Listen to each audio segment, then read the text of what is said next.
Hello guys and welcome to today's daily puzzle pinned to a square dance. Let's get right to it. So what do I see? Well, obviously I see the not so obvious move rook to g1. Why is this a brilliant move? Well, because it forces them to use their rook to take, as the king clearly can't take our rook as discovered by our pawn. Now, another reason why this actually is a brilliant move is because it enables our pawn to then avenge the rook by taking their rook and promote to whatever piece we so desire.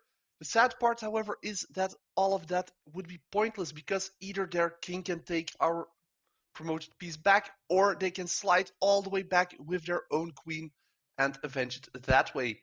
But luckily our pawn isn't there on its own. We also have the bishop that can slide over with a check, which would in turn force the rook forward to interpose, as they have no way for their king to escape anywhere else. With the king, however, being protected by their interposed rook, that does open up our pawn to actually slide forward and promote now. Because now the rook no longer can take back and the king will simply be too far gone. And now if we promote, that actually forces the queen to intervene for the aforementioned reasons. Now, as you can see, we have a ton of pressure going on, and since we have tempo, we can actually utilize that pressure.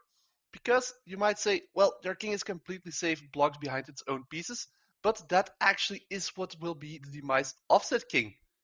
Because right now, our queen is pinning the queen to their king, meaning that if we use our bishop to take the rook with the check, they can't do anything about it, and the overburdened queen will not be able to prevent checkmate.